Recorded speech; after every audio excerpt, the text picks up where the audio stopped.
city of Longmont. Our first agenda item is roll call. Chair Height, Is present. Commissioner Lang, Here. Commissioner Boone, Here. Commissioner Jordan, Here. Commissioner Wang, Here. Commissioner Earl, Here. Commissioner Arment. Here. Chair, you have a quorum. We have full suite of folks. Next agenda item is the City of Longmont's land acknowledgement statement, which is from the city and people of Longmont. We acknowledge that the city sits on the traditional territories of the nations of the Cheyenne, Arapaho, Ute, and other indigenous peoples. We endeavor to honor the history and the living and spiritual connection of these first peoples with this land. We commit to face the injustices that happened when these lands were taken and to educate our communities, ourselves, and our children to ensure that these injustices never happen again. Our next agenda item is approval of the minutes from our last meeting, September 24th, 2025. Any comments or motions? Move to approve. Any seconds? There's a second. We shall take a vote. Commissioner Lang, Aye. Commissioner Boone, Aye. Commissioner Jordan, Aye. Chair Height, Aye. Commissioner Wang, Aye. Commissioner Earl, Yes. Commissioner Arment. Aye. Chair, that passes unanimously 7-0. How about it? I jumped over an agenda item, which was our first opportunity to invite the public to come speak. If you want to come speak, you will be limited to 5 minutes. If there's anyone in the public who would like to come speak, come now. Seeing no one, I will close that agenda item and then move on to our public hearing phase of this meeting. The first agenda item on our public hearing roster is the Dogtopia conditional use site plan being presented to us by senior planner Kristen Cody. Ms. Cody, floor is yours. Good evening, Chairman Height and Commissioners. My name is Kristen Cody. I am a senior planner in Planning and Development Services, and this evening my presentation is for the Dogtopia Conditional Use Site Plan, which is located at 1020 Ken Pratt Boulevard and in the Safeway Plaza. This is a request to allow a dog daycare and indoor boarding facility in an existing vacant retail space. The site, as I said, is within the Safeway Shopping Center on the north side of Ken Pratt Boulevard. It's zoned mixed-use corridor, which allows this type of neighborhood service commercial use with a conditional use permit approval. The interior suite is approximately 5,541 square feet with an additional 1,295 square feet of outdoor play yards along the north side, which the Dogtopia team is proposing to construct. Dogtopia proposes to have up to 10 employees and can accommodate up to 92 dogs at full capacity. This is a depiction of the site. The existing space is currently vacant. The building is surrounded by other commercial uses within the center, including the Safeway grocery store, retail shops, a car wash, and service businesses. No residential properties are adjacent to this site. The nearest residential area is approximately 800 feet to the south, which exceeds the required kennel separation distance. The project proposes several exterior upgrades to adapt the existing tenant space to Dogtopia's operations. These include new exterior doors along the north wall for interior circulation and access to the outdoor play yards, the addition of an illuminated Dogtopia sign, which will be permitted separately, and some decorative planters with evergreen shrubs that will flank the storefront entry to provide year-round greenery and visual enhancement. This is a depiction of the proposed fenced play yard area.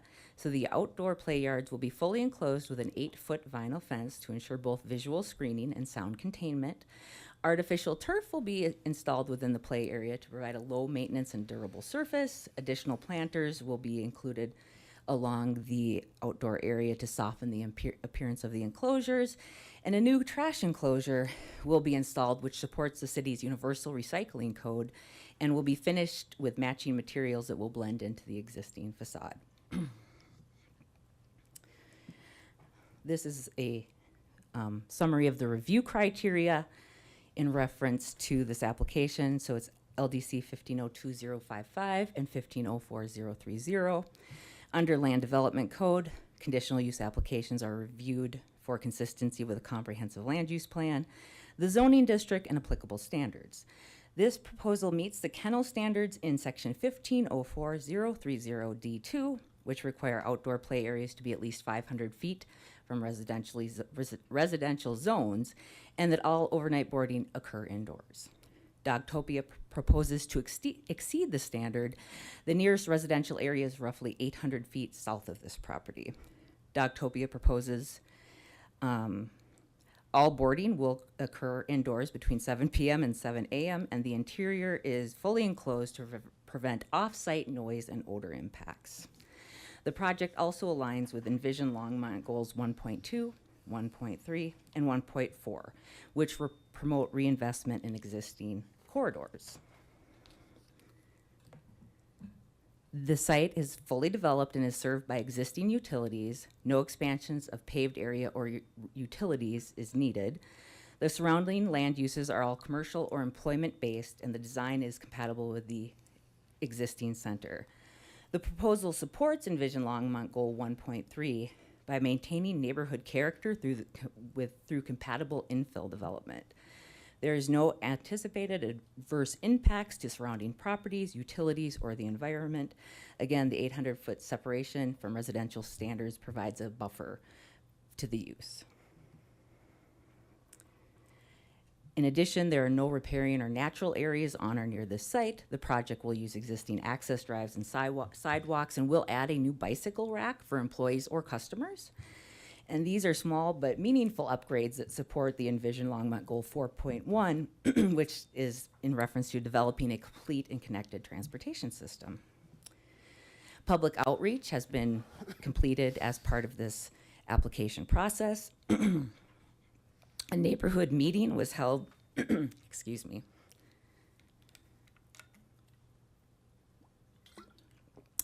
A neighborhood meeting was held in July of 2024, and notice of application was mailed in February of 2025. A final public hearing notice was mailed on October 8th.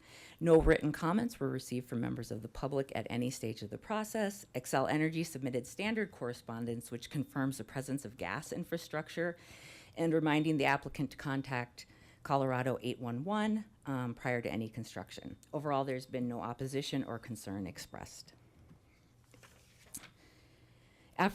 All reviewing departments, including planning, engineering, LPC, and public safety, have completed their reviews with no outstanding issues. Existing utilities are active and adequate for the proposed use. Outdoor areas will use artificial turf and vinyl fencing to maintain a clean, quiet, and screened environment. Landscaping upgrades, including 14 planters, will enhance the visual appearance of the site, and no adverse effects from traffic, noise, or odor are anticipated, and the project strengthens the functionality and aesthetics of this established shopping center. The commission has three options this evening. One would be to approve the Dogtopia conditional use site plan. Two would be to approve the site plan with conditions. And three would be to deny the request. Based on the analysis and findings presented, staff recommends approval of the conditional use site plan, which is PZR 2025-12A. That concludes my presentation.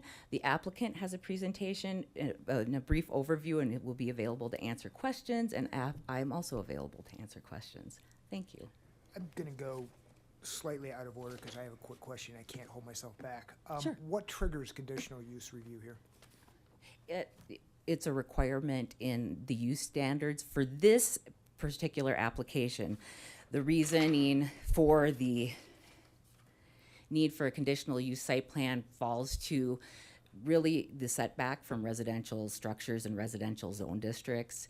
There are other components that talk about, existing sites, and when additional standards are needed, then that is a portion of code that would be in consideration for this permit, and that states it's like a 25% increase in total floor area, which would require them to do additional landscaping upgrades. But essentially, it's a conditional use permit because of the residential setback, because of the outdoor dog runs. Okay, thank you very much. You're welcome. Now we'll hear from the applicant. Sorry to go out of order for a minute.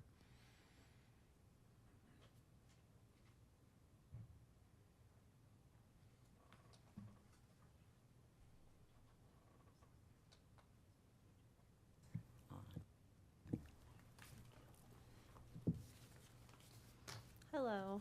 Hi, my name is Ashley. I've been with Doctopia since 2019. I'm currently working with the Fort Collins and Lafayette Doctopia stores that are currently in Colorado. Ashley, can I stop you for a quick second? Can you give us your full name and an address that we can identify you by? Ashley Lauren Todd, and then 2603 Arancia Drive, Fort Collins, Colorado, Thank you. 80521, if you need Sorry, that. and thank you very much. Yeah, no problem. So Fort Collins, one of the highest volume stores in the nation. We also train future franchisees. I train them throughout because we have great operations in Fort Collins, and Lafayette just won People's Choice Award for daycare and grooming in Lafayette. So that was pretty cool. So we hope to bring that to the love of the pups in Longmont. This is the proposed location, which you guys have already seen on the last slide. This is what it looks right now, the existing photos. And this is what we are wanting the internally and externally to look like. We have 3 indoor playrooms, a spa, a lobby, evaluation rooms. Evaluation rooms are where we do the meet and greet or the temperament test for the new furry friends. We have 2 outdoor areas that we will be adding, and we'll have the shrubbery around it and structures covering the electrical panel and the dumpster that is outside currently. But what is Doctopia? Doctopia is more than a daycare for your dog while you're away. We fixate on socialization, exercise, and education. We have open playrooms to allow pups to make friends with the same play style and temperament for socializing. We have canine coaches who are active in the rooms, encourage exercise by playing different games, interacting with the pups. We are also educating pups by teaching them how to properly play, meet different types of pups, and learning how to regulate themselves. So we're looking to make better canine citizens in the community. A big part of our day-to-day is operations. So most people want to ask, how do we maintain odor, noise, and our outdoor area? Odor is controlled by our strict cleaning protocols. We have the first in the nation of all the doggy daycares to make a platform. We have bioosmotic chemicals, also called Eliminator 222 Cage and Kennel. The Eliminator is actually safe enough for you to drink. I don't recommend it, but you can. That's how safe it is for the pups. And we're constantly cleaning. Right after the incident or anything that is happening, we're always cleaning. That is our number 1 priority, is the safety and cleanliness of our furry friends. Noise is controlled by canine coaches being trained now to manage volume in the playrooms.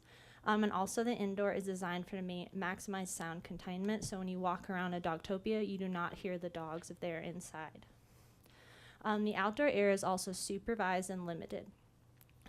We take them out throughout the day, throughout their playtime, but it is less time outside. We're constantly cleaning. Right when the furry friends come back inside, we use the same cleaner I mentioned earlier, the Eliminator, to clean to get any of that odor smell. So if you walk around an outdoor area at a Doctopia, it does not smell. And then just cute dogs that I figured you guys would like. But these are a few pups that are at our Fort Collins and Lafayette. We do grooming, Santa pictures, Halloween, outdoor activities, agility equipment, just furry friends. These are dogs that have been coming us for a couple years at the Fort Collins and Lafayette store. So they're cute. That's all I got to say. Any questions? Thank you very much. I'm going to move next, though, to the public portion of this, where it's a public hearing. The public is invited to speak. Then when that closes, I'll open it up to questions to you and the applicant and staff. Any members of the public like to come speak? I don't see anybody coming to speak. I will close that and then open it back up to the commission to ask questions of the applicant and staff. Or not, to comment. Sorry? I will recognize Commissioner Wang, I think. Hold on. I knew once how to do this. There we go. Okay. So I have a question about the outdoor play area. From the Planning and Zoning Communications, you've mentioned that based on the size and design of the play yards, sand filtration is not required.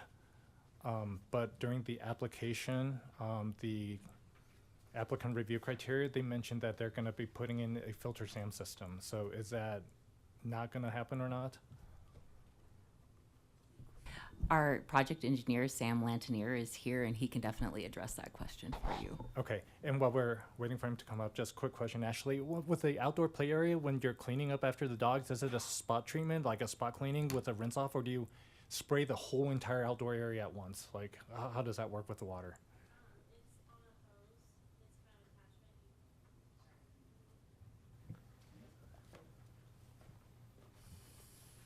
We attach it to a hose or like a pressure washer, and you attach it to an eliminator bottle that sprays it, and you walk it from one side to the other, fully back and forth. So you do the whole entire area, and not just spot treating? Then. No, we spot clean right away, Right, just because and- you don't want to leave it for the furry friends to eat. And 'Cause then at the end, you do the whole entire area? yep, we do Okay. it 3 times a day. Thank you.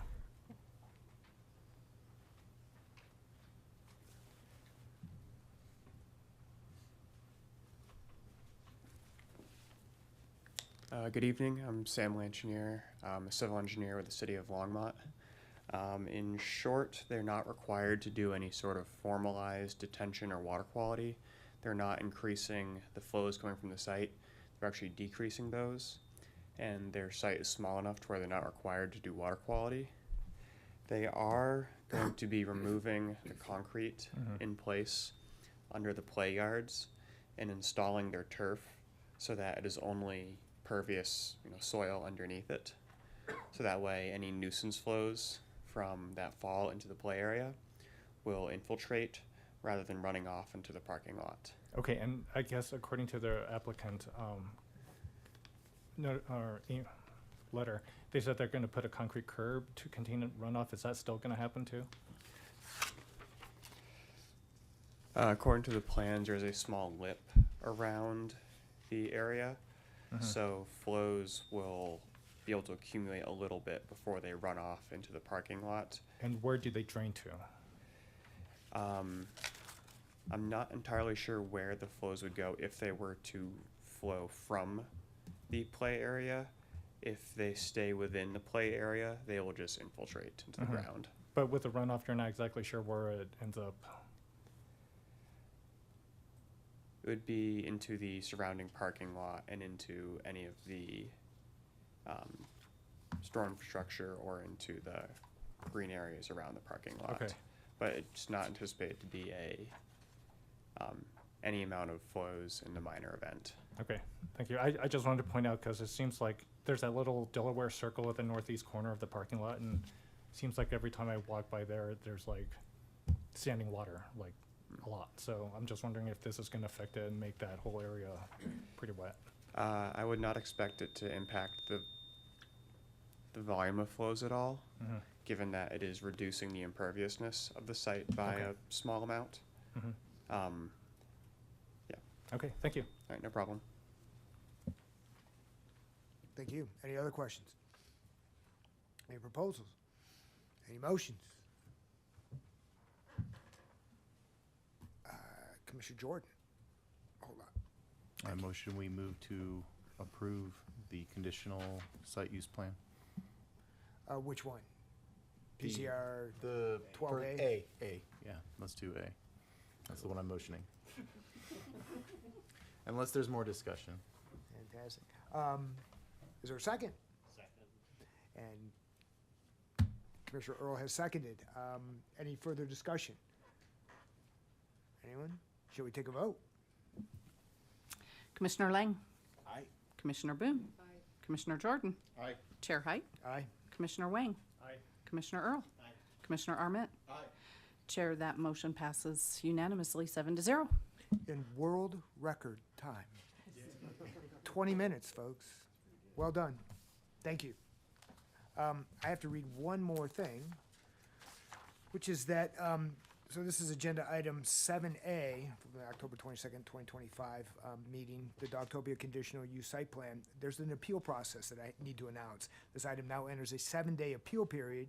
During this time, any aggrieved party may appeal the commission's decision by submitting a written appeal letter stating why the Planning and Zoning Commission's decision should be amended or reversed by City Council. All appeals must be in writing and must be received by the City Clerk's office and the Planning Office within this 7-day period. The appeal period begins tomorrow at 8:00 a.m. and ends Wednesday, October 29th at 5:00 p.m. Thanks again. moving on to my next agenda item. I can get back to it. Which is item 7B, which is the 105 South Sunset Connect Church conditional secondary use site plan being presented to us by Principal Planner Nathan Jones Meyer. Mr. Jones Meyer, the floor is yours. Good evening, Commissioners. Thank you for introducing me. My name is Nathan Jones. I am one of the principal planners here at Planning and Development Services. The item I'm presenting tonight is a conditional secondary use site plan for a proposed religious assembly use. The property is located at 105 South Sunset. The image on the right-hand side of the screen is an aerial image of the site. The red star indicates the approximate location of the proposed use. Property is zoned non-residential primary employment, and the existing use is office warehouse use. As I mentioned just now, the proposed use is a religious assembly. According to the Envision Longmont Comprehensive Plan, the future land use designation for this site is primary employment. The primary employment future land use designation is really intended for larger scale employment generating type uses such as manufacturing, warehousing, modern office space, and research and development. Although accessory and secondary uses that support employment generating uses are also encouraged under the comprehensive plan, and those include uses such as the assembly use that's proposed here. But generally speaking, they would normally kind of include restaurants, professional offices, and it specifically calls out screened outdoor storage. In line with the comprehensive plan, the property, as mentioned, is zoned non-residential primary employment. The image on the right again shows the general locations of the zoning district. So the red star shows the location of the property.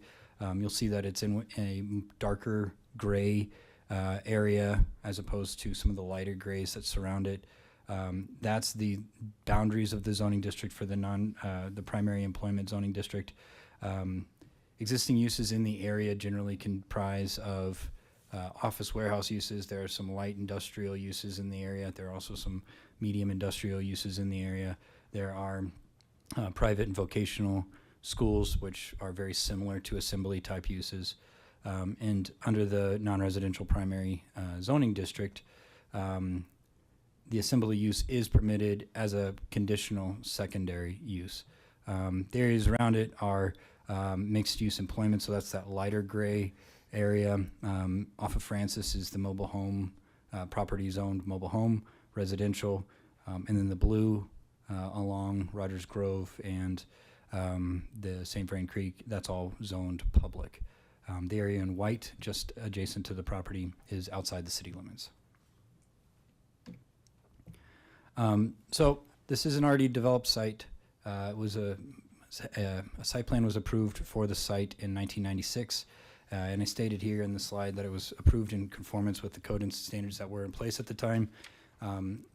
We had different code standards that applied in 1996. Then in 2025, our most recent land development code was adopted in 2018. But that said, the existing site was developed in conformance with all the standards that applied to it at the time, and it was designed primarily for office and warehouse type uses. The interior consists of several suites that can be partitioned and kind of redesigned to accommodate different tenants. The image on the right-hand side of the screen shows the aerial view of the existing structure. You see it's a U-shaped structure surrounded by parking area. There is some minimal landscaping that was required as part of the approved site plan as well. And there are 2 access points onto South Sunset Street. Here we have the approved exterior elevations. So it's a pretty typical office warehouse type design. There are some primary entrances along the eastern and northern elevation, and some loading bays that were approved for the rear side of the structure. Here is a Google image of the existing site. You can see, according to this Google image there, it was constructed in conformance with the actual site plan itself. And there are some existing trees, some existing landscaping. Those trees are pretty mature at this point. At the time of this image, the parking, as you can see, was a little faded. The ADA striping wasn't necessarily to current code standards, but that is sort of a dated image. The proposed improvements here are internal improvements only. So Chair Height asked about what triggers conditional uses and conditional use site plans in the earlier presentation. In this case, typically if this was a use that was allowed by right and wasn't a conditional use or a conditional secondary use, this type of request would only have to go through building permits. So they would submit a building permit for an interior finish out to reallocate or to renovate the interior of the site. And because they're not proposing any external improvements, there'd generally be no site plan review. But what is triggering this analysis again is the use itself. So the question is whether or not an assembly use at this location and within this site meets the intent and standards of the comprehensive plan and the land development code. But here again, you see sort of the floor plan of the proposed assembly use inside. It's on the northeastern side of the building. Consists of suite CG and HI. I believe their total area that they're looking to occupy as a assembly use is approximately 9,200 square feet. The overall structure is approximately 3,600 or 36,000 square feet. So here I just summarized the applicable review criteria. There are no approval criteria specific to conditional uses, so these are the approval criteria that would apply to all development applications. So I'll just go down the list here. I've summarized the staff findings, but outline those in the staff report. Happy to come back and answer any questions that you have about that after the fact. But for the first one, staff did find that the use specifically is consistent with the goals of the primary employment future land use designation and the intent of the primary employment zoning district by adding additional supportive use that is of a general benefit to the public. The staff found that the request complies with all applicable city standards, as I noted above. They're not proposing any external changes. They're not proposing any changes to the parking lot or access. There are no increased utility requests that are either necessitated by their use or that they've requested. So staff found that it complies with this review criteria. Additionally, staff looked at how this use compared to surrounding uses. Assembly uses are generally compatible with other office type uses and school uses. So we found that it was compatible with the surrounding land uses. Again, because the site is built out, we did not find that the assembly use was going to negatively impact surrounding properties or the natural environment. There were no riparian or natural areas present on site. And again, we found that because it already has existing access to the transportation system, that there is appropriate multimodal access and connections at the site. There are specific review criteria that do apply to secondary uses, however. So we have the three approval criteria listed here. The first two are very similar to approval criteria that are referenced for all development applications. Again, here we found for the first one that the proposed use is of a scale and design that is compatible with surrounding uses. For the second one, we found that the use is consistent with the goals of the Envision Longmont Comprehensive Plan and the intent and purpose of the zoning district. But then finally, this third bullet point that the secondary use as proposed will not substantially diminish the availability of land within the underlying zoning district for primary uses or reduce the availability of land for primary uses below a minimum level necessary to meet the intent of the district. So earlier this year, the planning director approved an administrative interpretation for what this approval criteria actually means. I included that approval criteria as part of the backup. Essentially, it established a two-part test for how we determine whether or not a secondary use has met a minimum level necessary to meet the intent of the zoning district. A zoning district, and I'll go over this a little bit in the next slide, I guess to summarize here, we did find that it ultimately met that criteria. So a zoning district is comprised of all contiguous properties that have the same zoning designation. So in this case, the boundaries of the NPE zoning district that were in that dark gray, that's the area of the zoning district that we count as the denominator. What we'll then do for the first part of the test is just take a very, very high level survey of all the different uses that we find on the property. And if there's one secondary or prohibited use, we count that as part of the numerator. So we take all of the different land area of all the parcels that have at least one secondary or prohibited use. And if that equals more than 50% of the land area in the overall district, then it fails the first test. However, we found that that doesn't always give the clearest idea of all the different uses that are there. Sometimes you'll have an inline building with multiple tenants, and maybe one of those tenants is a secondary use, but the rest of the rest of the tenants are permitted primary uses. So as part of the interpretation, we adopted a second test, and that is that basically opens up the opportunity for an applicant to provide additional survey data where they go through and kind of knock on doors and actually drive around, try to see if they can get rent rolls or any additional information to show that on a particular property, primary uses do actually take up the majority of area on that property. And so in this case, staff conducted the initial review. We found that it did fail the first test, but then the applicant provided additional information to show that that there were other more primary uses on a particular property, and they provided a list of different properties for us to review, and were able to make the argument that those uses, that there were more primary uses than secondary uses on those properties.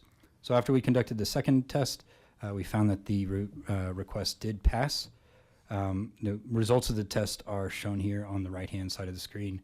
The areas in green are areas where there are primary uses take up the majority of uses. The pink or red or orange colors are the properties where there are secondary or prohibited uses that take up the majority, and the hatches are just areas where there are existing prohibited uses. So again, this is kind of an older industrial area. Some of these uses were established a very long time ago. So as long as those secondary or prohibited uses did not take up the majority of users on a property, we took it out of the that numerator number. So according to the analysis that we conducted, 62% of the area consisted of primary uses, and about 38% consisted of secondary uses. So staff made the finding that it met that third review criteria for secondary uses. In terms of public outreach, this is a major development application which requires a neighborhood meeting. That neighborhood meeting was conducted on May 29th. We sent out notice of application on October 10th and notice of public hearing on October 8th. You'll notice a little anomaly there. That's due to me. I was not very clear in when different notices needed to be sent out. So the notice of public hearing was actually sent out before the notice of application. We did get all the signs and notices up, but the notice of public hearing was posted first. We haven't received any notice or any comments from the public at the time of neighborhood meeting or once we posted the signs for the public hearing. So in terms of some development considerations, the site is within the floodplain, and as part of the review process, the applicant was required to provide essentially a summary of the value of their improvements, and our floodplain administrator reviewed those against the value of the entire site to determine whether or not their proposal constituted what's called a substantial improvement. If the applicant proposes an improvement that is considered a substantial improvement, there are other development standards that could apply. So for example, they may have to, if it did trigger that substantial improvement requirement, they may have to flood-proof the existing structure, which means that they batten the hatches. There's a lot of things that kind of go into that. The other option is that they could raise the structure outside of the floodplain, literally like raise up the building so that the flood, if in the event of a flood, actual structure itself is outside of the floodway.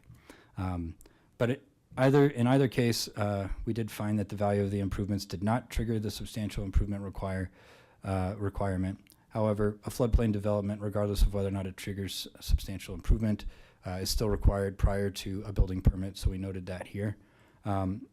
At the time that we did that staff did the review of the site plan, we did note that the parking lot had faded and that the existing ADA may not have been set to current standards. So we did flag that as a consideration. There's also no bicycle parking. So in the event that a new user came in, as would be standard for any new user, we would recommend that they add in and install City of Longmont inverted U bicycle racks. And then finally, there is existing landscaping on site. Some of it may be in good standing. Some of it may need to be repaired. So again, just as part of our general process, we would recommend that any tenants that move into the site take a look at the existing landscaping and repair it so that it's in conformance with the existing site plan. That brings us to our recommendations. So Planning and Zoning Commission has 3 options here: approve with conditions, or deny the request. Based on our analysis of the review criteria, city staff recommends approval with conditions. Those conditions are the development considerations that I just noted, and those conditions are, they can be found in PZR 2025-13B. That concludes the staff presentation. Our applicant has a presentation to go through as well. Thank you very much, applicant. We turn it over to you. Thank you, Commissioners. Austin Kane with Wall Kane Consulting, 1580 Lincoln Street, Denver, Colorado, on behalf of the applicant. Okay, I think Nathan did a pretty good job kind of laying out what our goals were.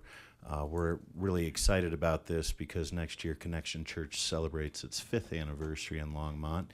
Pastor Hickson's here with me tonight, and he and his wife founded the church in 2021, and this is the next step in its evolution. But because we're able to adaptively reuse an existing structure, this is just another step in the evolution of the building too, and we feel like we're going to be able to use this without creating great disruption to our neighbors, and also preserving the right for this building to go back to an office or a warehouse use someday.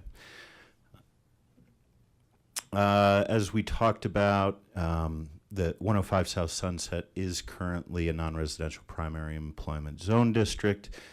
This is assembly use is a conditional secondary allowed use, and that's what we're seeking this evening.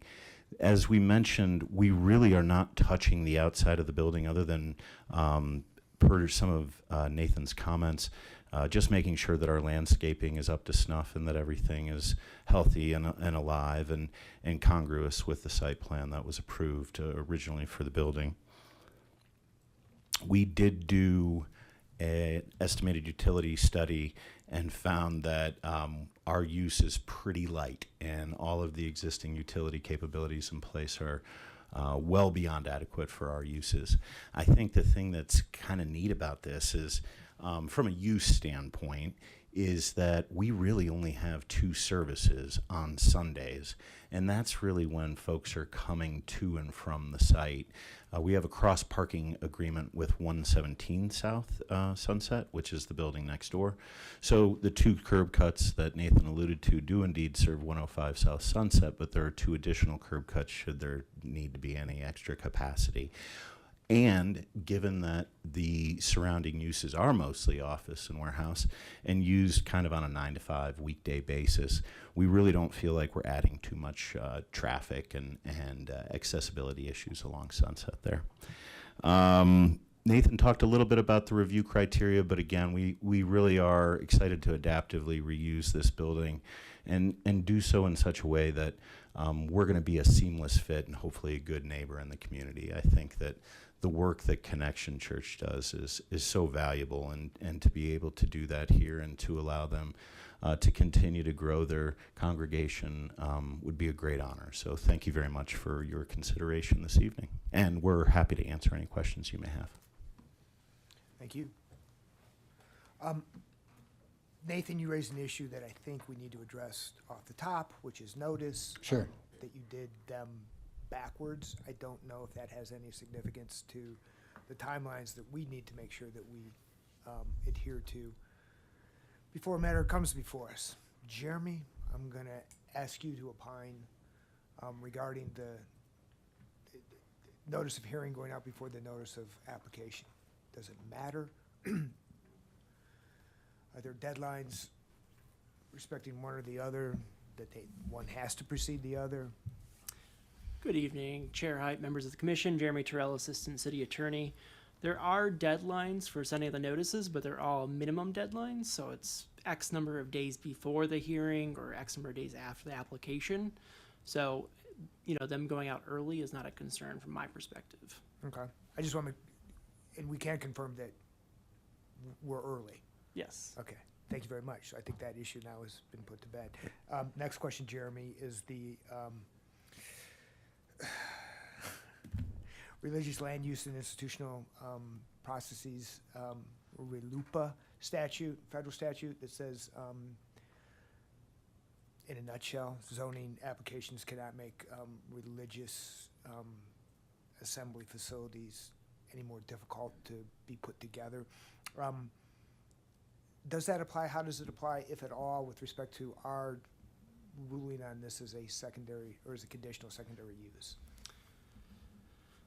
Excellent question. Again, Chair Height, I would say that RLUIPA, or the Religious Land Use Institutionalized Persons Act, isn't a consideration for the commission tonight.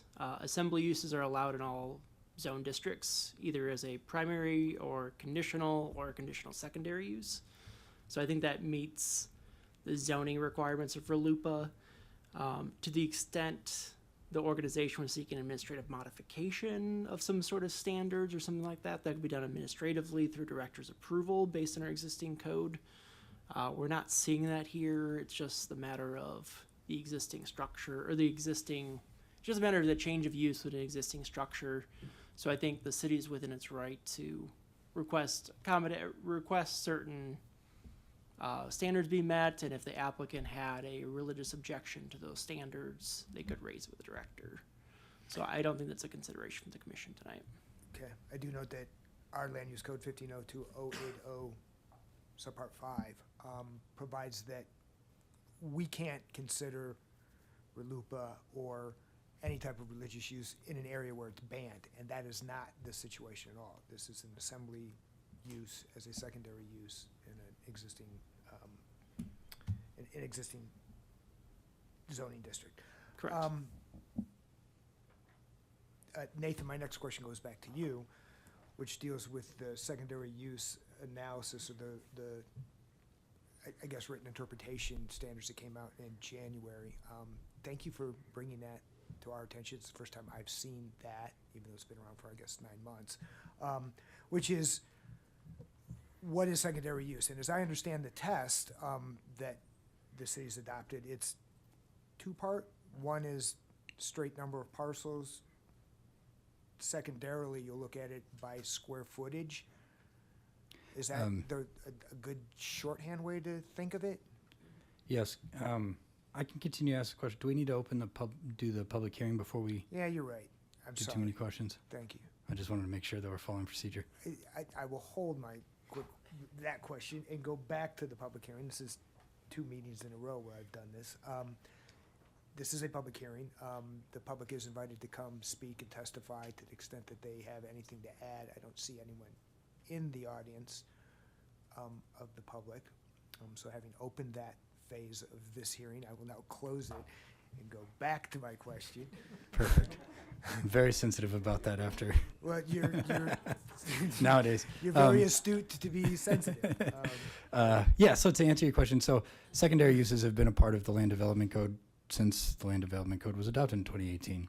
For a very long time, we had just a general standard, which is Test A, where because it's not clearly defined in the code, we would just take a look at as I described earlier, we would take a quick survey. So basically, we would get on some internet search browser to just look at, like Google Maps, for example, take a look at all the businesses that exist on a parcel, and then try to make a determination about the substance of that use. So, sometimes it would be very clear cut whether or not prohibited or secondary uses took up the majority. But then in other cases, again, in situations like this, as I noted with my example, there are quite a few buildings in this zoning district that have a lot of different types of users. And then if only one of those users was a secondary or prohibited use, we felt like that wasn't necessarily representative of the intent of the code. The intent of the code here is to ensure that primary uses do take up the majority, like the zoning district is actually operating the way it's intended. So in this case, it's zoned primary employment. The intent of the primary employment zoning district is to incentivize and create places for employment generating uses. So an assembly use is not generally associated with an employment generating type use, like a large manufacturing facility or a large office complex. So the code was again designed to say that secondary uses should not take up the majority of that land area. But like I noted, it didn't really specify how. I appreciate that. Let's delve into the specifics of this particular one. I think your page 11 in your materials that we looked at tonight identified the zoning district and showed, I think, the number of parcels and then color-coded certain areas. Oh, my slides? Yeah, your slide, page 11. Or maybe it's not page 11, slide 11. Sure. Deck card 11. That's a zoning district. Mm-hmm. And the hatch, it's not the right way. There are different properties identified within there, Yes. 60, or I don't know how many are in there. Yes. And the secondary use analysis here would have failed because there's too many non-primary uses going on in the district. Yeah, so for the first test, when we just did the high-level summary, and that one, also the standard is if there's at least one secondary or prohibited use, the whole area of the parcel is considered being used as secondary. So again, that's really just because, some of these take a lot of time and to go through and actually do a full survey of everything. And in some cases, like I mentioned earlier, it is much more cut and dry than something like this. So you yeah. did the secondary analysis where you looked at, I guess, square footage of certain of these lots? Yep. So so for example, the inline buildings here, the applicant went and did additional survey. So they went to the different property owners and tried to either went to the property owners themselves or pulled data from the county clerk's office to determine which different users are in a particular building, what the square footage of those uses, like how much of that use consists of the building. So is it 50% of the building? Is it 60% of the building? Is it only 10% of the building? So they went through, created a spreadsheet where they listed all the different properties, listed all the different uses within those buildings, and then provided us with square footage numbers to show whether or not those secondary uses or primary uses were the majority of uses within a particular structure.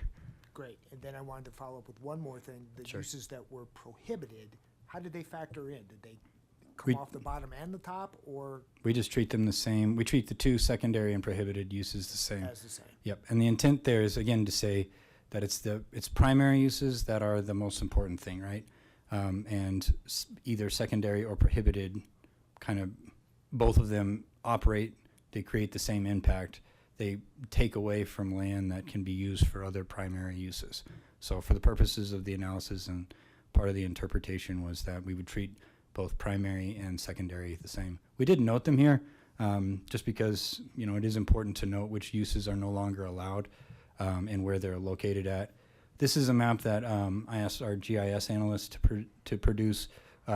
We're always tinkering with how best to present the information. So I would expect these kinds of exhibits to evolve over time based on what is helpful to be able to best tell the story of what the analysis is here. So I apologize if it's a little confusing with the hatches and the different colors. No, it's Definitely open to interesting, it's feedback. probative, it's insightful, it's informative, to keep beating this horse. Mhm. The parcel south of Boston, west, that abuts, I guess, the unincorporated fairgrounds. Mhm. That green parcel with the crosshatch in a portion of it, what is that portion of it? Is that a different lot inside the big green corner, or? Do you mean like that little narrow piece that's right along the right of way? There's a large green area that's bounded by orange to the north, but it's south Let me of see. Boston Avenue. Oh, I forgot. Yes, there we go. that. Okay, this thing? Yep. Is that a different lot? Yes. So I believe Okay. this is a lot right here. So, yeah, this is a lot here. This is a lot. Okay. I believe this might be a different lot. It's part of the same one. This is all the same. Yeah. So, Look at somebody on the county assessor's office site. Point out, if you can, a lot where you looked at the square footage that was different. Like, well, I believe that would have been. or, I mean, was you used a percentage of the, this was only 20% secondary use or prohibited use. And if you can't do that, it's okay. I can't. I I can just. get off the horse. It's all right. Again, this is a little bit of a, we're trying to figure out the best way. We have the interpretation. We're trying to figure out the best way to present it to y'all. So I think that, I mean, I'd have to go back and look at the spreadsheets that they provided us with. I think, one of the best probably example is this parcel that's just located to the south of our subject site. So initially, because it's hatched, we would have thrown that into the numerator, so that would have counted against the total secondary uses, right?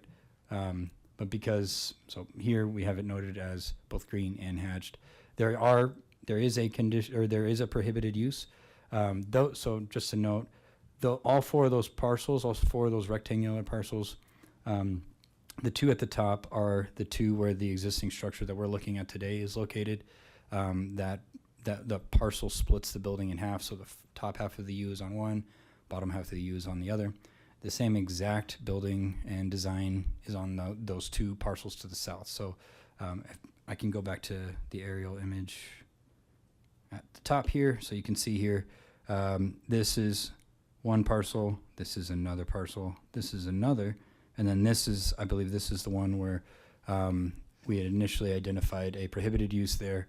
And then they were able to show, well, if you look at the square footage of all the different users that are within there, their prohibited use is not the majority of the other primary uses that exist in there.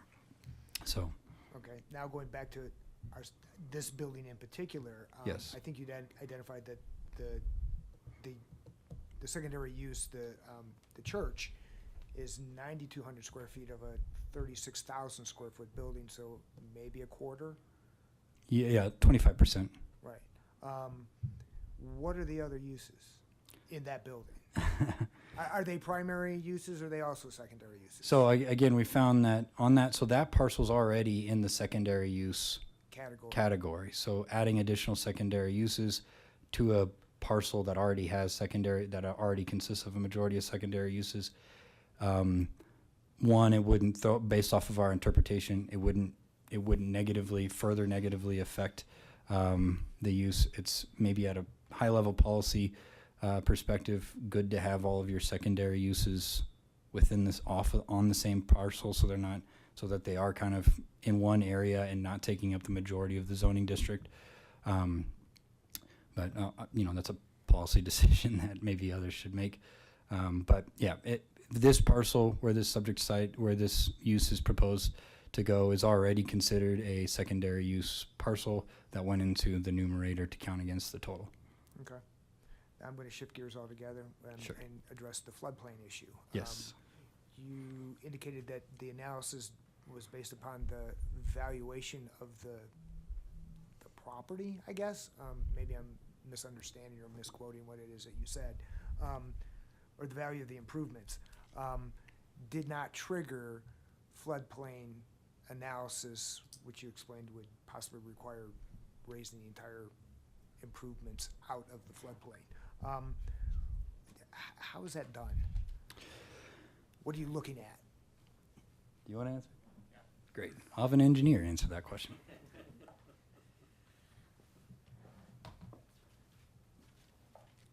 Good evening, Commissioners. I'm Sam Blanchinier, civil engineer with the City of Longmont Public Works. Essentially, the level of improvement that is needed for a building to become considered a substantial improvement and need either elevation or flood protection would be 50% of the value of the building. I'd like to emphasize this value of building, not value of apartment or unit. In this case, they turned in valuations. The work is estimated at about $225,000, and the building is estimated at about $6.4 million. Their improvements come to about 3.5% of the value of the building, so they're well below any sort of substantial improvement So threshold. that's what you're looking at, the value of the improvements to this particular project versus the overall. Yes, building the cost value. of work versus the price of the value of the building. Okay. Great. You know, I appreciate that. I'm going to shut up now and recognize Commissioner Jordan.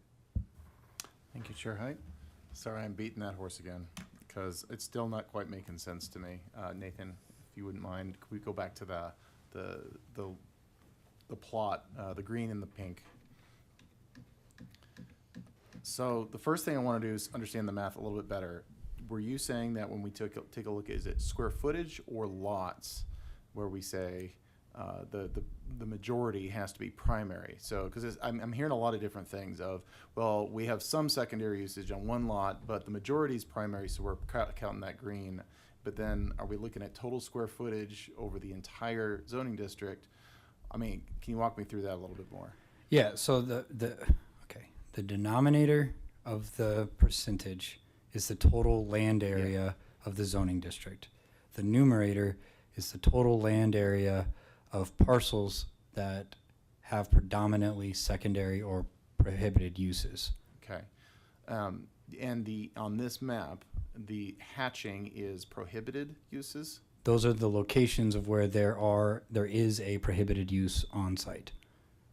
So again, if there's a prohibited use and it's green, we made the finding that there was a prohibited use on site, but that use did not constitute the majority of the uses of that parcel. Okay, and then that's through what's that, throwing me. I feel like you got to either, for future reference, it would Sure. be nice to at least, I don't speak for everyone here, but the way my brain is working is you grade each lot based on your finding. It's Sure. either going into category A, B, or C.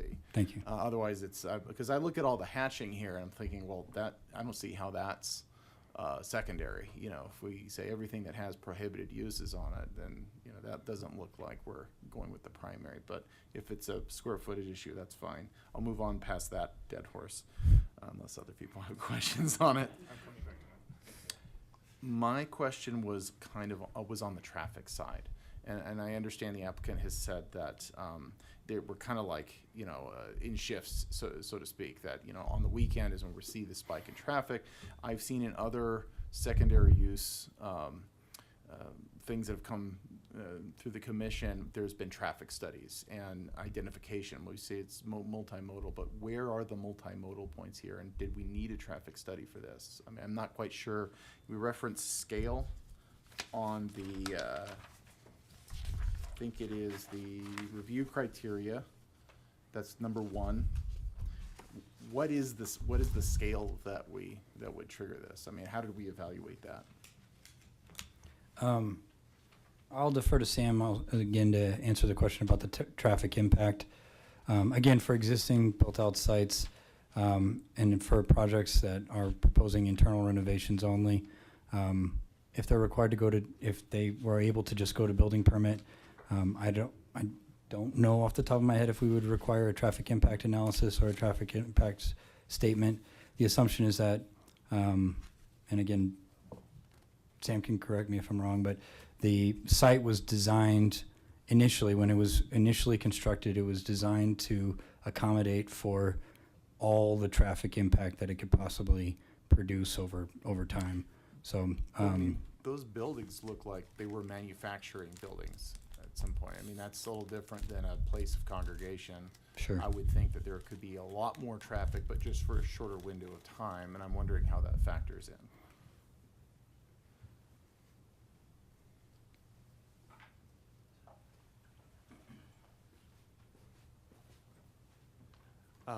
So we do not have a traffic memo or traffic study with this application. They do note, in their cover letter that they do have a cross access and parking agreement with the adjacent site. So they will have places for those cars to go. I do not believe the capacity of roads, capacity of those intersections was looked at with this application. I mean, I know we have a light at Sunset in Boston. How does this satisfy the multimodal criteria? What are the other multimodal types around here? So full disclosure, I was not the reviewer on this project. I am covering for this project.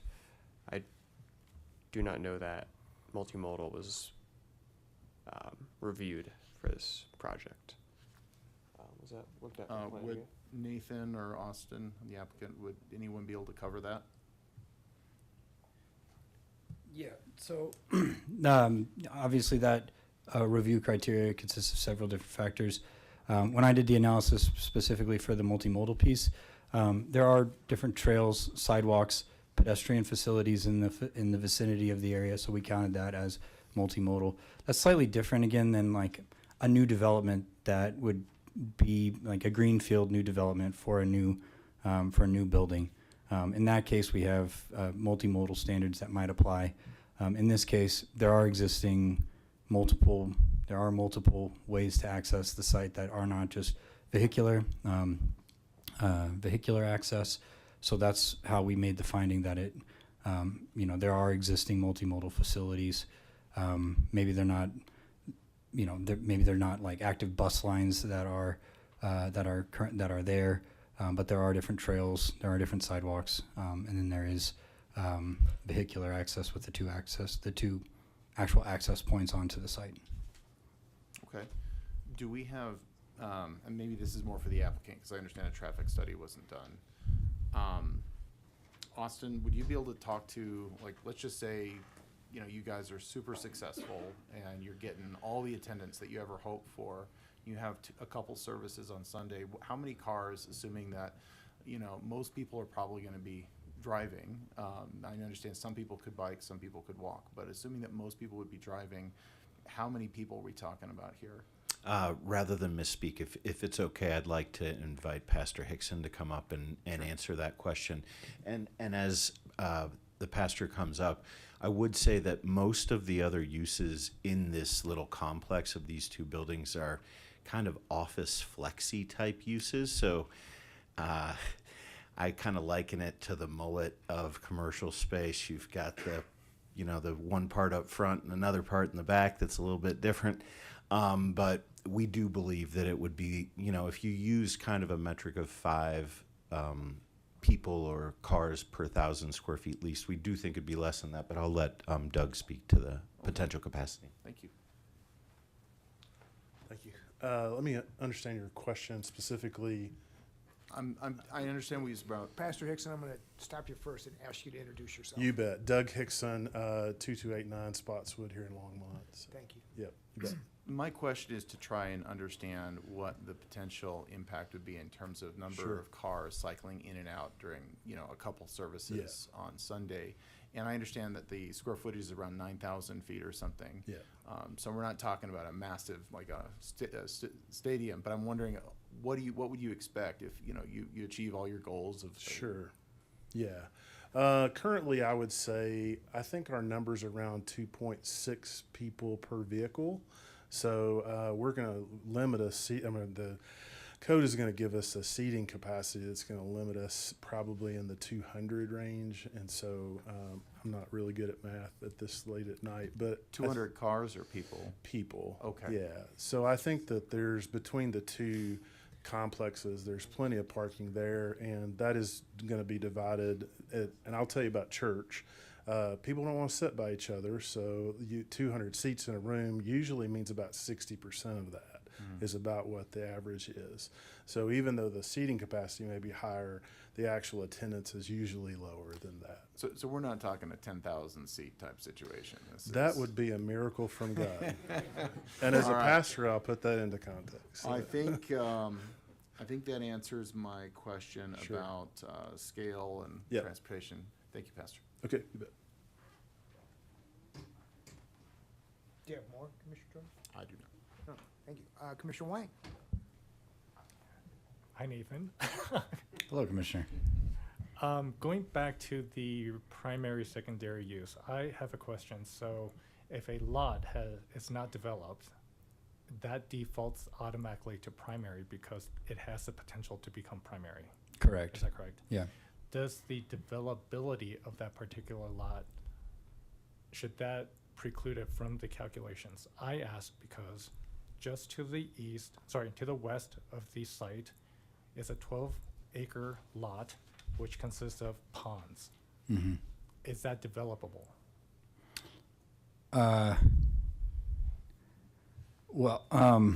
Is it developable is a very broad question. If they're not going to be putting commercial on in the middle of a pond, or could they drain it for the use of it? In theory, could the owner of that drain the pond and put up a office building there? So I'm going to make some assumptions as well. We'll assume that it's not like a city pond or like a recreational pond that could never be redeveloped. It's owned by some company in Yeah. Greenwood Village. So as long as that pond is not some sort of detention, it operates as some sort of detention facility for the overall area, and that there's no other site constraints. If there was some sort of a development agreement, or if that parcel was part of, initially part of some other greater development that required it to operate as a drainage or detention pond, if those things don't exist, then yes, that site, if the property owner decided to drain it and turn it into a buildable area, it would be subject to all of our development standards.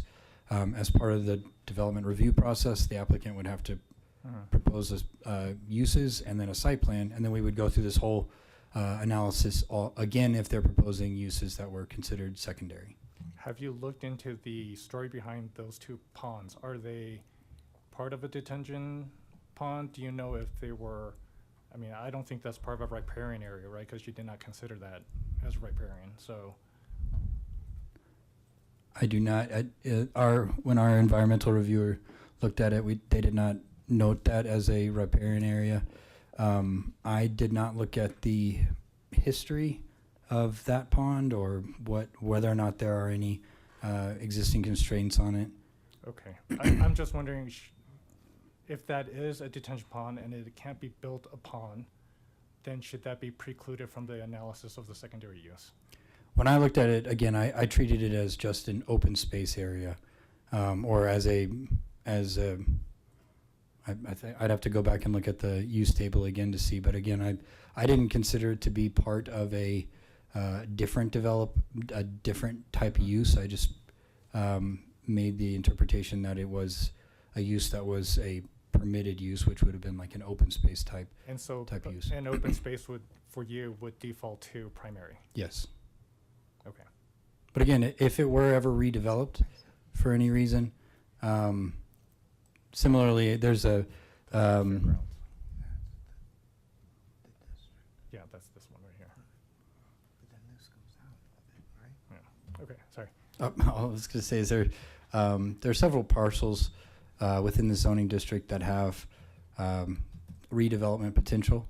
Mhm. So again, as that redevelopment occurs, they'll propose uses. We'll conduct a secondary use analysis based off of the existing interpretation and determine whether it would meet. But we do take it at time of application, or we do the analysis at time of application.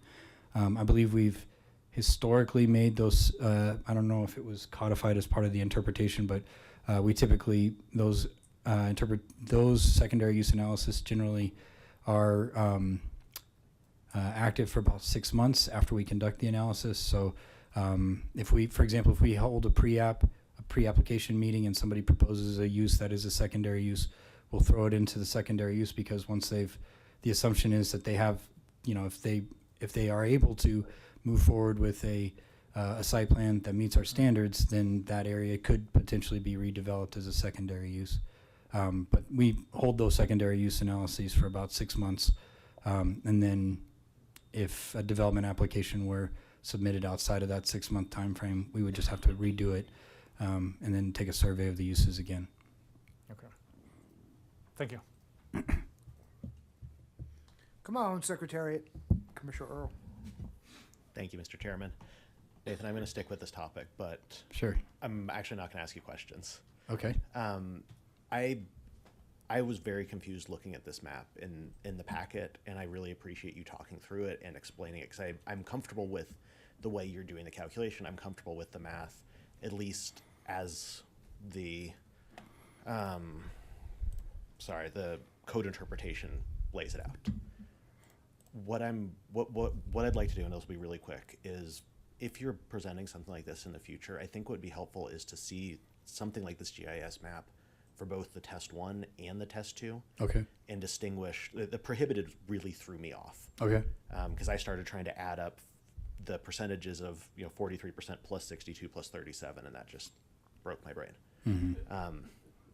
So no, I get how you're doing it. I appreciate Commissioner Jordan's comments on that as well, and I like that you guys are showing in this way. I appreciate it. I just think a little refinement would make that clearer for us. Thank you very much for the feedback. And to Commissioner Wang's point, the lake is actually fascinating. Yeah, it's 12 acres. Yeah, it's 12.34 acres. If I'm doing my math right, that puts the secondary at 47% if you considered it secondary. Yeah. So you still meet the 50% threshold. Yeah, I did the quick math too, and Yeah. it still fits under 50. So. It's weird, but I question whether that's primary or secondary, but it doesn't matter for the overall stake. But I appreciate you presenting it this way and appreciate the taking the feedback. So Yeah. thank you. Thank you. Thank you very much. Are there any other comments? I'm sorry, Commissioner Lang. Lang.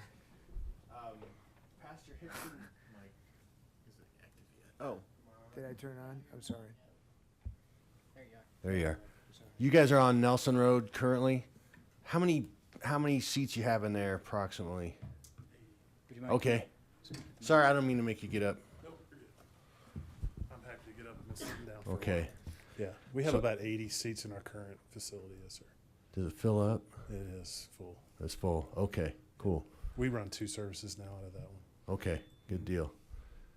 I mean, I live pretty close to this area, and I think, the fact that it offsets in terms of schedule with Tran and Airborne and Woodley and the school running Monday through Friday, that is a busy, busy stretch of road. But I think on Sundays, there's hardly anything going on over there. So I'm not concerned at all about adverse traffic conditions. So thanks. Thank you. Yes, sir. I'm so sorry. Now I'm going to recognize Commissioner Arment. Hey, not sure who I would ask this to, but I guess just for my own reference, it was previously mentioned that this site is already considered secondary use. What other uses are currently on the site? Again, I apologize. I don't have that answer readily available. I think there may have been some, like a contractor shop, I believe, is considered a secondary use. Okay. So if it was, again, if anything like that was in there, and the majority of those uses took up, as we've already noted. Yeah. So I think it was something like, it was some type of light industrial or contractor shop type use that was considered a secondary use. And that took up more than half of this building currently? Yeah, Or- more than that portion of the building. Okay, that makes sense then. Then this would not change that. Okay, thank you.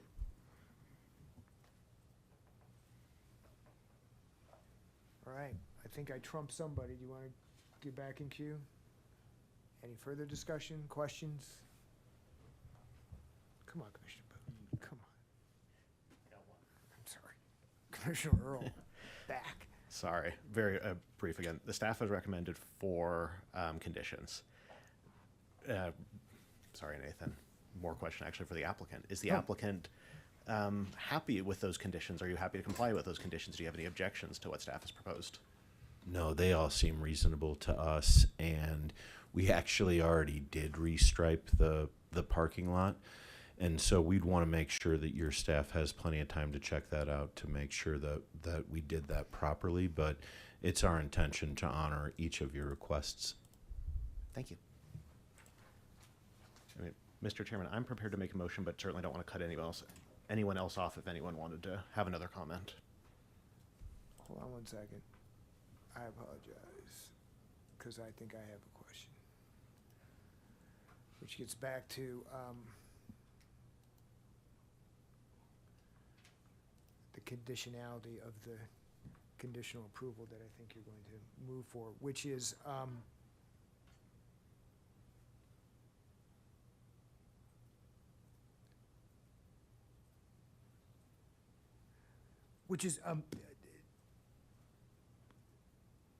Planner Jones, the landscape improvement, is there specificity enough in that the applicant knows what we want them to do, to go back to the original site plan approval? As I recall, looking through your materials, and now I can't find it in the, is it 13B that you're looking at? Yeah, the conditions aren't in there. And what are you, Oh, and the PZR. the PZR, yeah, 13B, the conditional approval for improving landscape, seems awfully broad to me. Is there any specifics that the city's looking for? Yeah, that we would recommend that the condition be that the any basically, as I noted in the development consideration slide, I think I noted that in my staff report with the actual language itself.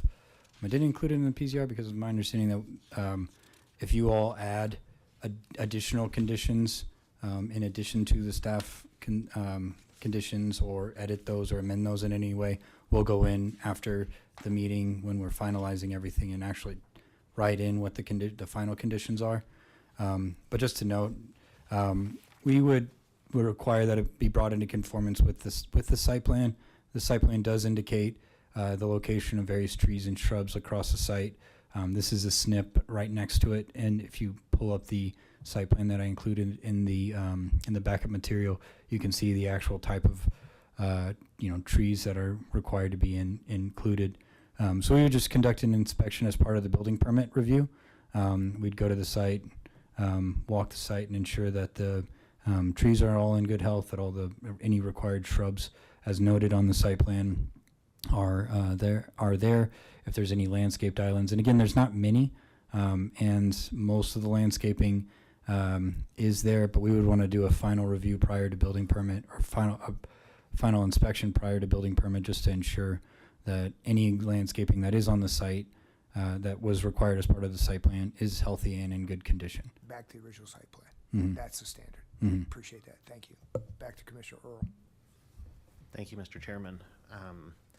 I would move that the Planning and Zoning Commission approves PZR 2025-13B to conditionally approve the conditional secondary use site plan with the conditions. I assume I have to read these out since they're not in the PZR. You do. The conditions that are in the staff report, which is 1, the applicant shall maintain the existing building and landscaping in accordance with the approved site plan on file for the subject property. All existing landscaping shall be repaired, replaced, or updated as required by planning to ensure compliance with the original site plan approval. 2, that the parking lot must be restriped to meet current ADA requirements. 3, a City of Longmont inverted U bicycle rack shall be installed on subject property. And 4, a floodplain development permit shall be required prior to any certificate of occupancy. Thank you very much. Is there a second? Second. Commissioner Lang seconds. Any further comment, questions, debate? Seeing none, I will move for a vote. Commissioner Lang? Aye. Commissioner Boone? Aye. Commissioner Jordan? Aye. Chair Height? Aye. Commissioner Wang? Aye. Commissioner Earl? Yes. Commissioner Armet? Aye. Chair, that motion passes unanimously 7-0. Congratulations, thank you. So I gotta read this appeal process announcement. So agenda item 7B, 105 South Sunset Conditional Use Site Plan has been approved. And this item now enters a 7-day appeal process. During this time, any aggrieved party may appeal the commission's decision by submitting a written appeal letter stating why the Planning and Zoning Commission's decision should be amended or reversed by City Council. All appeals must be in writing, must be received in the city clerk's office and in the planning office within this 7-day appeal period. The appeal period begins tomorrow, Thursday, October 23rd at 8 a.m. and ends Wednesday, October 29th at 5 p.m. Thank you, applicant. Thank you, staff. Congratulations. Moving on to agenda item 8, final call for public to be heard. Seeing no one of the public in the attendance, I will close that. Move on to item number 9, which is, are there matters from the commission to be shared inter se? Seeing none, I will then move and open and close kind of simultaneously, whether or not there are items from City Council Representative Aaron Rodriguez, who is not present. And on to item 11, are there items from Planning Director Penland? Good evening, Chair, members of the Commission. 2 items. One, we'd like to have a discussion about recruitment and recruitment timeline. Potentially get your input on the who as well as when. Just to walk through. Jane, do they have a copy of this? Yes. I won't be redundant then. You can read. We need to establish some dates and persons who will fill that role so that we, of course, meet the recommendation memo deadline as outlined in that timetable. Thank you very much. And that is, recruiting is open until 2 days ago, 3 days ago, 17th. It is closed. It is now closed.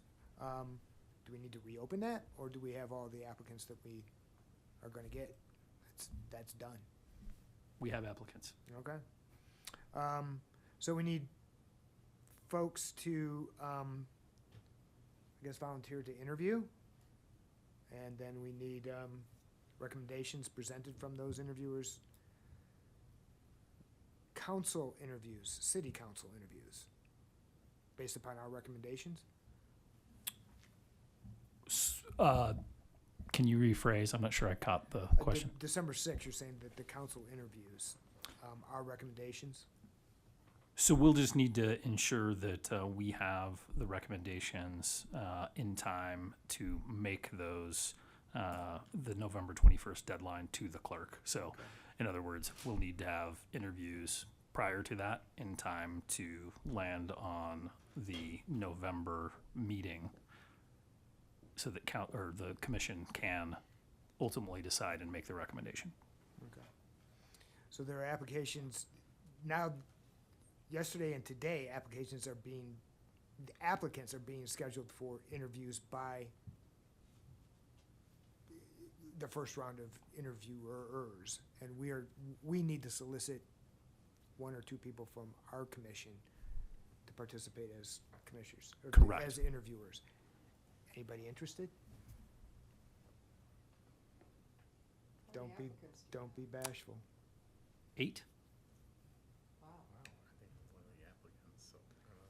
If that changes anybody's mind, I can lie and say it's less.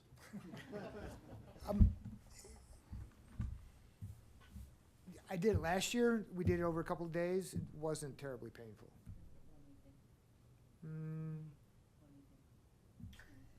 I recall because I was sick the entire time. You were in a mask. I thought it was 2. Anyhow, I misspeak. I'll volunteer if somebody else wants to do it too. I don't want to do it alone. And we wouldn't make you do it alone? So, are the interviews held in the evening? That's what we've done in the And do you past. know what day of the week? That's one of the questions is one, what works best for the participants? We can be fairly flexible. Obviously, we want to avoid other conflicting council meetings, et cetera. Typically, I think we've held them either on a Wednesday if there isn't a commission meeting, or last year was it a Thursday?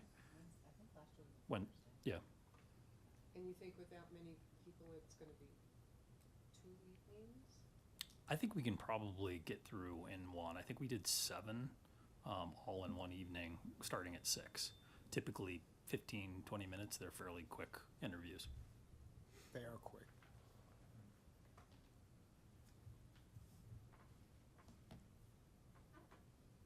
Is anyone throwing their hat in the ring? Already did. We just need somebody else. I'd be happy to volunteer for interviews, though. No, I'm talking about, I'm sorry, to be interviewed, as an applicant. That's what I meant. Are there any applicants you're looking for a full Yeah. seat? Oh, no. You're not? No. I thought you were talking about who wants to interview. Yeah, but then I asked awkwardly, is anyone an applicant? That's why I'm not volunteering. I asked very awkwardly, are there any applicants who therefore wouldn't appropriately serve as an interviewer? And Yeah. you want 3 people? 2 people. I'll I'm happy I'll to, do but it. the availability is really messy in November, so I've got like 1 or 2 days, so I could be a backup if necessary.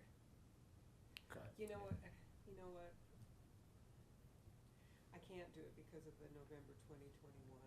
I mean, that whole thing, I'm gonna be out of the country, so I guess. And just to clarify, most likely the interviews would need to happen either next week or the following so that we can actually finalize, get back to the commission. The participants of those interviews would then present to this commission to make a decision and a recommendation to council at the next commission meeting. So it would most likely be either next week or the following that the interviews would need to occur, if that's helpful. As I remember, it's been a while since I've been interviewed. There's a set list of questions. Correct. Yep. Right, it's 4 or 5 questions each applicant. Yeah, I'll do it if we can wrap it up before November 20th. But I think that's what Glenn's saying will happen, Yes. because we do have to present back to the commission mid-November. Right, Yeah, what's our drop dead deadline? I guess would be if the 21st, it has to go to. So, yeah, so when is our November meeting? The November 19th is our meeting. The packet would go out, and I would need to have it on the agenda. I wouldn't actually send out anything formal in the packet as far as the recommendations go, but it needs to be on that agenda that'll come out to you all on the 12th. So we want these interviews done ahead of that. Plus, we have a holiday in there and November 4th and November 11th. So those are a couple days that we're trying to avoid, Election Day and Veterans Day. So kind of trying to avoid those days or even those weeks, but Which is a Monday and a Tuesday. they're both Tuesdays. If it's either November 5th or 6th, Wednesday or Thursday, I can do an interview, but that's the only 2 days I can. You're a tough one. And that's in the week that you want. But I'm just throwing it out there, and I don't care if I am or not, but I'm happy to. Do we wanna have 3 interviewers such We that if, can't, right? That would be an open meeting then, correct? It only has to be 2. okay. I defer to Commissioner Root if you'd like to. I mean, Sure, I'll do. realistically, we're looking at next week. I haven't seen the applications yet. I haven't talked to the applicants to see, I'm hoping we can get them all in one night. I have, It's probably, We did it last year. We just rolled them through pretty quickly. Yeah, a Yep. couple hours, we knocked them out last year, so, not literally, but got through them all. Commissioner Poland likes that kind of stuff, so he might. Commissioner Lang, are you interested? Next Ah. week is gonna be hectic. I don't think that would work great. All right. All right, so, we have one. I can't do it, so we'll ask Commissioner Poland. I can certainly reach out to Vice Chair Poland and see if he's interested, unless, Well, I mean, I don't wanna. he would be a better choice, I think, and if he doesn't wanna do it, I can do it. Okay. No, no, no, you're the second. We also You have Commissioner Saunders also, Oh, who, that's right. What is the scope of these interviews? I vaguely remember my interview, but like, Yeah. yeah. like 15 minutes. Right. Are you interested and qualified? I'm just I'm not sure what we would be doing. What would be my responsibilities if I did sign up? Are we just asking questions or? Yeah, you're looking at the 8 applicants and hopefully finding 2 or 3 of the better ones to recommend to the council to be appointed. we have scripted questions that you ask. Um, Just run through a script of questions, okay, yeah. the script, the questions Yeah. are scripted, okay, Yeah. That's good to know. That was my main concern. Yes. Mike is probably gonna wanna do it if he's available, don't you think? Probably. I'll reach out to him, and if he is available and wants to do it, I'll let y'all know. How many seats are open? 2, Okay. Mine and yours and Commissioner Popkins. Hopkins, yeah, that's right. You wanna select your Yeah, you should select your replacement. successor, correct? It's a whole new regime. Succession. Succession, right, I'm not planning on succession. I can't do it next week, so it takes me out, otherwise I would love to. Anything more, Director Penland? The only additional thing I had was to, one, note that we will definitely have, I say definitely, we will likely have an item that is probably going to draw interest, a preliminary plat in November. We would strongly recommend that if the commission can start early, that we start early for the November meeting. And then it looks like we will have at least one item for the December meeting as well. So if there's- 11/19. Correct. So a 6 a.m., 6 a.m., 6 a.m. start. Gonna go real long. Not quite that early. 6 p.m. Okay. Yes. I'm good with words today. All right. So we're all on notice. I will leave it to you and Jane to propose officially an early start. Anything more? I will adjourn this meeting. Thank you all.